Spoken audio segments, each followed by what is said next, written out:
Hello दोस्तों, career point में आपका स्वागत है। दोस्तों, आज से हम एमसीक्यू की सीरीज स्टार्ट कर रहे हैं जिसमें हम आपके आने वाले सभी एग्जाम्स को कवर करेंगे। तो चलिए दोस्तों स्टार्ट करते हैं। पहला प्रश्न है, इसरो का मुख्यालय कहाँ पर है? आपके ऑप्शन है मुंबई, चेन्नई, कोलकाता और बेंगलुरु। इसका सही आंसर है बेंगलुरु। दोस्तों आइए अब हम इसरो के बारे में जानते हैं। इसरो का फॉर्मेशन हुआ था 15 अगस्त 1969 को। इसका हेडक्वार्टर है बेंगलुरु कर्नाटक में और इसके चेयरमैन है के सिवान। इसकी प्राइमरी स्पेस पोर्ट यानी कि प्राथमिक अंतरिक्ष बंदरगाह है सतीश धवन स्पेस सेंटर और इसका मोटो है space technology in the service of human kind. दूसरा प्रश्न है, हॉर्नबिल त्योहार किस राज्य में मनाया जाता है? आपके ऑप्शन है असम, नागालैंड, मिजोरम, मणिपुर। इसका सही आंसर है नागालैंड। नागालैंड का फॉर्मेशन हुआ था 1 दिसंबर 1963 को। इसकी कैपिटल है कोहिमा। इसके चीफ मिनिस्टर है नेफ्यू रियो और गवर्नर है RN रवि। इसमें कुल लोकसभा सीटें हैं 1 और राज्यसभा सीट है 1। नागालैंड की कुल बॉर्डर स्टेट जो इसकी सीमा को टच करते हैं वो है 3। इसका एकमात्र नेशनल पार्क इंटाकी है। तीसरा प्रश्न है, भारत का प्रथम उपग्रह का क्या नाम है? रोहिणी, आर्यभट्ट, भास्कर या इनमें से कोई नहीं। आपका सही आंसर है आर्यभट्ट। आर्यभट्ट यह भारत का पहला उपग्रह था जिसे 19 अप्रैल 1975 को सोवियत संघ द्वारा अंतरिक्ष में छोड़ा गया था। इसका नाम महान गणितज्ञ आर्यभट्ट के नाम पर रखा गया और इसने 5 दिन बाद काम करना बंद कर दिया। भास्कर यह भारत का दूसरा उपग्रह था जिसे 7 जून 1979 को छोड़ा गया। यह उपग्रह कुल 445 किलो का था और पृथ्वी की ऑर्बिट पर स्थापित किया। रोहिणी उपग्रह यह उपग्रह 31 मई 1980 में भारत द्वारा निर्मित प्रक्षेपण यान SLV-3 द्वारा छोड़ा गया। रोहिणी उपग्रह केवल 9 दिनों के लिए ऑर्बिट में रहा। चौथा प्रश्न है, किला राय पिथौरा कहाँ स्थित है और इसे किसने बसाया था? आपके ऑप्शन है जयपुर महाराणा प्रताप, दिल्ली पृथ्वीराज चौहान, मुंबई शिवाजी या इनमें से कोई नहीं।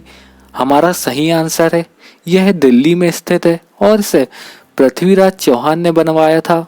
पांचवा प्रश्न है, भारत का सबसे बड़ा नेशनल हाईवे कौन सा है? आपके ऑप्शन है NH7, NH44, NH47A और NH44A। हमारा सही आंसर है NH44। दोस्तों NH44 कश्मीर से कन्याकुमारी तक फैला हुआ है। इसकी लंबाई 3745 किलोमीटर है और यह कुल 11 स्टेट से होकर गुजरता है। इससे पहले भारत का सबसे बड़ा नेशनल हाईवे NH7 हुआ करता था। हमारा छठवां प्रश्न है, भारत की प्रथम राष्ट्रीय मानव स्वास्थ्य पुनर्वास संस्था कहाँ खोली गई? आपके ऑप्शन है दिल्ली, मुंबई, सीहोर, मध्य प्रदेश या पुणे। हमारा सही आंसर है सीहोर, मध्य प्रदेश। दोस्तों मध्य प्रदेश का फॉर्मेशन हुआ था 1 नवंबर 1956 को। इसकी कैपिटल है भोपाल और इसके चीफ मिनिस्टर हैं शिवराज सिंह चौहान और गवर्नर हैं लालजी टंडन। यहाँ पर कुल लोकसभा सीटें हैं 29 और राज्यसभा सीटें हैं 11। मध्य प्रदेश को हार्ट ऑफ इंडिया के नाम से भी जाना जाता है और ये टोटल 5 स्टेट को टच करता है जिसमें है महाराष्ट्र, गुजरात, छत्तीसगढ़, उत्तर प्रदेश और राजस्थान। दोस्तों यहाँ पर टोटल 11 नेशनल पार्क हैं जो पूरे इंडिया में सबसे ज़्यादा हैं, जो है बांधवगढ़, कान्हा, पन्ना, पैंच, फॉसिल, सतपुड़ा, वन विहार, कूनो, माधव, संजय और ओमकारेश्वर। सातवां प्रश्न है, चुनाव आयोग इलेक्शन कमीशन किस आर्टिकल में है? आपके ऑप्शन है आर्टिकल 321, आर्टिकल 324, आर्टिकल 335 या फिर आर्टिकल 325। हमारा सही आंसर है आर्टिकल 324। दोस्तों, चुनाव आयोग में टोटल 3 इलेक्शन कमिश्नर होते हैं, जिसमें एक चीफ इलेक्शन कमिश्नर और 2 अन्य इलेक्शन कमिश्नर होते हैं। वर्तमान में chief election commissioner Sunil Arora हैं।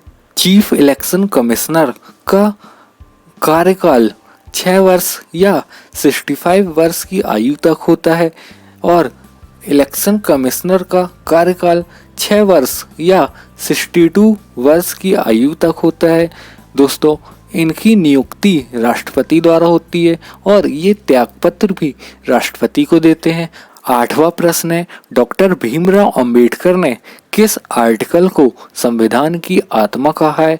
हमारे ऑप्शन है आर्टिकल 31, आर्टिकल 33, आर्टिकल 30 या फिर आर्टिकल 32। हमारा सही आंसर है आर्टिकल 32। दोस्तों, आर्टिकल 32 में संवैधानिक उपचारों का अधिकार है, जिसके तहत बंदी प्रत्यक्षीकरण, हैबियस कॉर्पस, परमादेश, मैंडोमस, उत्प्रेषण, प्रतिषेध, प्रोहिबिशन, अधिकार प्रक्षा, क्यू वारंटो आते हैं। 9वां प्रश्न है, किसी व्यक्ति को बंदूक चलाते समय पीछे की तरफ झटका क्यों लगता है? आपके ऑप्शन है न्यूटन के प्रथम नियम के कारण, न्यूटन के द्वितीय नियम के कारण, न्यूटन के तीसरे नियम के कारण या फिर इनमें से कोई नहीं। हमारा सही आंसर है न्यूटन के तीसरे नियम के कारण। हमारा 10वां क्वेश्चन है, नाभिकीय रिएक्टर में नियंत्रक छड़ किस धातु की बनी होती है? आपके ऑप्शन है ग्रेफाइट, कैडमियम, भारी जल या फिर लेड। हमारा सही आंसर है कैडमियम। दोस्तों, नाभिकीय रिएक्टर में मंदक के रूप में भारी जल और ग्रेफाइट का उपयोग किया जाता है। यह अभिक्रिया दर को घटाने और न्यूट्रॉन का अवशोषण करने का काम करते हैं और नाभिकीय रिएक्टर में कूलेंट के रूप में कार्बन डाइऑक्साइड का उपयोग किया जाता है। दोस्तों, यदि आपको हमारी वीडियो पसंद आई हो तो वीडियो को लाइक, चैनल को सब्सक्राइब और वीडियो को ज़्यादा से ज़्यादा शेयर ज़रूर करें। ओके दोस्तों, थैंक्स फॉर वॉचिंग।